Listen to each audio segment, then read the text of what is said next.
Assalamualaikum warahmatullahi wabarakatuh. Perkenalkan, saya Jian Patrizia. Saya dari program studi administrasi rumah sakit tingkat 2 Stikes Mutiara Makam Samarinda. Pada kesempatan kali ini saya akan menjelaskan mengenai pengertian dan konsep demografi kependudukan. Yang pertama, mengapa penting mempelajari demografi kependudukan tersendiri, yaitu karena dengan hal tersebut kita mampu mengetahui dan mendeskripsikan hasil yang kita ketahui tanpa berupa perkembangan penduduk dari masa ke masa, dari tren pertumbuhan yang cenderung terjadi pada saat itu, dari sisi naik atau turunnya jumlah penduduk. Nah, selain itu kita juga bisa memprediksi hal yang berkaitan dengan kependudukan yang akan datang beserta konsekuensi kependudukan yang akan datang beserta yang dibawa nanti. Selain itu juga kita mempelajari jumlah dan penyebaran penduduk dari berbagai wilayah. Nah, apa itu demografi? Demografi sendiri merupakan gambaran atau data yang berisikan tentang besar, komposisi, distribusi, atau persebaran penduduk di suatu wilayah. Nah, data tersebut berisi dengan jumlah persebaran penduduk, mobilitas, penyebaran kualitas wilayah, persebaran penduduk, dan kondisi kesejahteraan penduduk tersebut yang menyangkut berbagai aspek. Selanjutnya adalah bagaimana cara menganalisis demografi kependudukan. Dengan cara menganalisis merujuk kepada masyarakat tersendiri, yaitu secara keseluruhan atau kelompok tertentu yang didasarkan oleh beberapa kriteria, misalnya fertilitas, mortalitas, dan mobilitas sendiri. Nah, apa saja sih masalah data demografi kependudukan? Masalahnya berupa jumlah penduduk yang tinggi atau overpopulation yang menempati urutan keempat di dunia. Itu adalah masalah kependudukan atau data demografi di Indonesia. Nah, selanjutnya adalah tingkat pertumbuhan penduduk yang tinggi dan persebaran penduduk yang tidak merata. Di sini saya akan menjelaskan mengenai kondisi penduduk di perkotaan. Jadi memiliki dua jenis gaya, yaitu gaya sentripetal dan sentrifugal. Sentripetal itu gaya yang mendorong gerak ke dalam. Contohnya di perkotaan tersebut memiliki fasilitas ojek sehingga memudahkan untuk transportasi. Sedangkan gaya sentrifugal tadi adalah gaya yang mendorong gerak dari luar. Contohnya kemacetan di kota, lahan mahal dan sempit. Nah, selanjutnya struktur kependudukan kota itu terdapat beberapa segi dalam kependudukan kota, yaitu dari segi demografi, segi ekonomi, dan segi segregasi. Nah, selanjutnya ada ciri-ciri masyarakat kota yang perlu kita ketahui, yaitu memiliki pelapisan sosial, ekonomi, individualisme, gaya jarak sosial, toleransi sosial, dan pelapisan sosial. Dan sifat masyarakat kota, yaitu sifat kehidupan yang egoisme, tingkah laku yang selalu bergerak maju, kreatif, radikal, dan cenderung dinamis, dan perwatakan yang bersifat materialis. Nah, kondisi penduduk pedesaan, yaitu di mana penduduk desa memiliki ikatan yang kuat sehingga dapat mempengaruhi satu sama lain. Adapun ciri-ciri masyarakat desa tersendiri yaitu homogenitas, yaitu memiliki hubungan primer, kontrol sosial, suka gotong royong, memiliki ikatan sosial yang kuat, serta magis dan religius. Dan ada juga pola kehidupan di mana masyarakat desa itu memiliki mata pencarian yaitu agraris. Nah, adapun sifat dari dan hakikat dari masyarakat desa tersendiri yaitu memiliki mata pencarian agraris, harmonis, dan paguyuban atau kekeluargaan. Selanjutnya berupa gejala masyarakat desa yaitu seperti konflik yang terjadi mengenai masalah kependudukan, egois dan perkawinan, kontroversi atau pertentangan, dan kompetensi seperti berpikir negatif dan iri hati. Yang selanjutnya berupa mobilitas komunitas desa, yaitu seperti mata pencarian petani yang di luar dari sektor pertanian, yaitu sebagai pekerjaan primer dan sekunder, dan mobilitas geografis. Nah, yang terakhir itu berupa perubahan penduduk. Jadi perubahan penduduk dari waktu ke waktu itu terjadinya karena faktor demografis tadi. Nah, yang mempengaruhi itu berupa pertumbuhan penduduk seperti natalitas dan mortalitas serta migrasi. Selanjutnya, saya akan menjelaskan mengenai materi komposisi penduduk. Nah, komposisi penduduk sendiri adalah pengelompokan penduduk atas dasar kriteria tertentu yang telah disesuaikan dengan tujuan tertentu. Misalnya, untuk secara geografis, biologis, sosial, atau ekonomi. Dan berdasarkan jenis kelamin, penduduk dikelompokkan menjadi laki-laki dan perempuan. Nah, sementara berdasarkan untuk umur itu dikelompokkan menurut ukuran rentang usia tertentu. Nah, komposisi penduduk ini menurut jenis kelamin dan umur dapat menunjukkan beberapa hal. Yang pertama adalah seperti jumlah tenaga kerja produktif dan non-produktif. Selanjutnya adalah pertambahan penduduk dan angka ketergantungan. Nah, selanjutnya adalah hal-hal tersebut itu harus diperhitungkan untuk mempersiapkan dan menetapkan seberapa atau beberapa kebijakan di suatu negara atau di suatu daerah tertentu. Nah, selanjutnya adalah kepadatan penduduk. Kepadatan penduduk adalah banyaknya penduduk di suatu wilayah dalam persatuan luas. Kegunaannya yaitu sebagai dasar kebijakan pemerataan penduduk dalam program transmigrasi. Selanjutnya adalah struktur penduduk negara maju yang berbentuk piramida stasioner dan piramida tua. Kalau piramida stasioner yaitu angka kelahiran hampir sama dengan angka kematian. Lalu jumlah penduduk muda, dewasa, dan tua hampir sama. Pertumbuhan penduduknya pun relatif kecil. Rasio ketergantungan hampir nol antara yang tua dengan jumlah penduduk kelompok umur muda yang sedikit. Menurunnya tingkat kelahiran dan kematian, meningkatnya angka harapan hidup.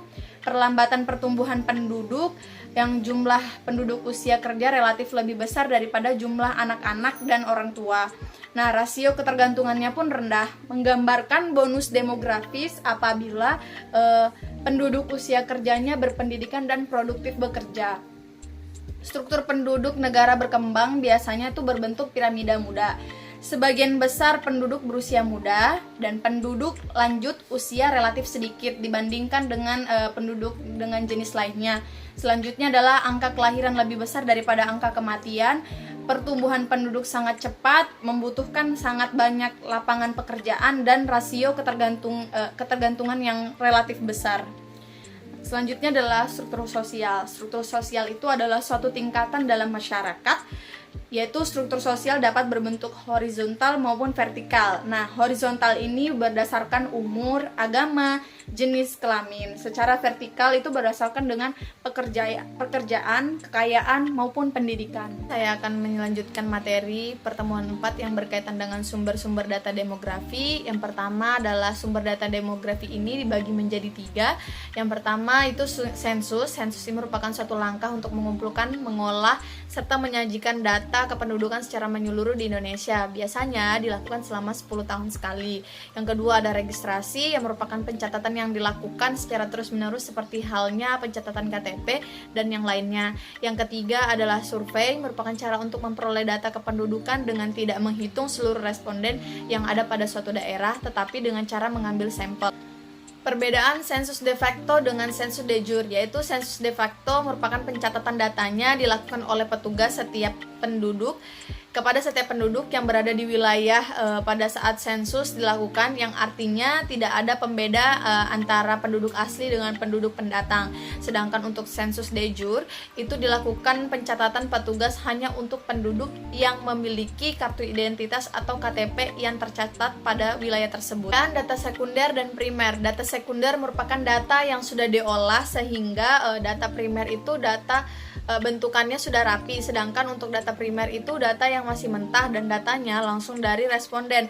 Contohnya hasil dari data wawancara, hasil survei, dan hasil kuesioner. Perbedaan sensus, survei, dan registrasi penduduk berdasarkan cakupannya. Sensus ini mencakup seluruh penduduk, survei mencakup sebagian penduduk, registrasi ini mencakup seluruh penduduk berdasarkan waktunya.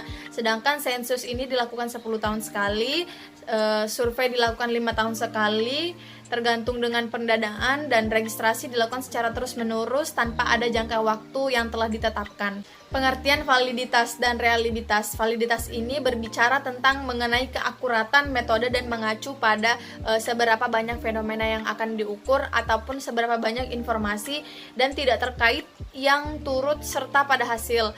Sedangkan realitas ini adalah ukuran stabilitas atau konsistensi nilai tes yang digunakan untuk sebagai uji coba terhadap instrumen penelitian untuk melihat konsistensi dan kestabilan dalam mengukur data. Pengertian demografi. Jadi demografi ini berasal dari gabungan kata yaitu demos, yang memiliki arti sebagai penduduk atau rakyat, sedangkan GREPE ini memiliki arti tulisan atau catatan. Demografi ini mempelajari tentang penduduk, yang paling utama adalah mempelajari tentang fertilitas atau kelahiran, mortalitas atau kematian, dan mobilitas. Selain itu, demografi juga mencakup seperti jumlah penduduk, ukuran, kematian dan penuaan, persebaran geografis, komposisi penduduk, karakter geografis, dan bagaimana faktor-faktor tersebut dapat berubah.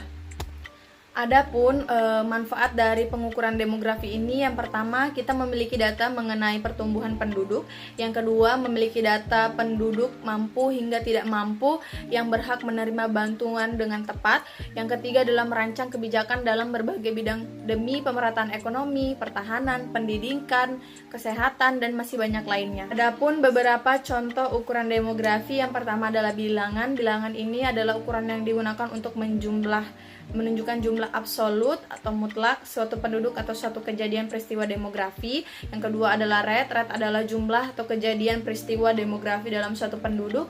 Yang ketiga adalah rasio, ukuran perbandingan satu jumlah dengan jumlah yang lainnya. Dan yang keempat adalah proporsi atau persentase atau ukuran perbandingan antara dua bilangan di mana pembilangnya merupakan bagian dari penyebut atau jumlah satu subgrup penduduk dibagi dengan jumlah seluruh kependudukan. Selanjutnya adalah fungsi dan manfaat dari piramida kependudukan. Yang pertama adalah untuk mengetahui jumlah penduduk pria dan wanita di suatu wilayah. Yang kedua adalah untuk mengetahui pertumbuhan penduduk suatu wilayah atau negara. Yang ketiga adalah untuk mengetahui jumlah penduduk usia sekolah. Dan yang keempat adalah untuk mengetahui golongan penduduk prosuktif dan tidak prosuktif. Selain itu, piramida kependudukan ini mempunyai manfaat untuk menunjukkan jumlah penduduk laki-laki dan pada sisi lainnya juga menunjukkan jumlah penduduk perempuan dalam kelompok interval usia penduduk 5 tahunan. Selanjutnya, saya akan melanjutkan materi pertemuan ke-6 berupa materi mortalitas dan morbiditas. Yang pertama adalah mengenai kematian atau mortalitas, yang dimana merupakan salah satu dari 3 komponen proses demografi yang berpengaruh terhadap struktur penduduk. Dan 2 komponen yang lainnya adalah kelahiran atau fertilitas dan mobilitas penduduk. Konsep yang berkaitan dengan mortalitas yaitu ada 3 konsep keadaan vital atau mutually eksklusif, yaitu keadaan yang satu tidak mungkin terjadi bersama dengan salah satu keadaan lainnya, yaitu ada lahir hidup, mati, dan lahir mati. Nah, sumber daya dari mortalitas ini terdiri dari sistem registrasi vital, sensus, dan survei penduduk, penelitian dan perkiraan atau estimasi. Yang kedua mengenai morbiditas. Jadi morbiditas ini adalah derajat sakit, cedera, atau gangguan pada suatu populasi yang disebut juga penyimpangan dari status kesehatan. Sumber data dari morbiditas ini berupa sumber data dan laporan penyakit menular, catatan klinis, dan catatan medis rumah sakit. Perunutan pencatatan dan registrasi dan survei status kesehatan dan penyakit.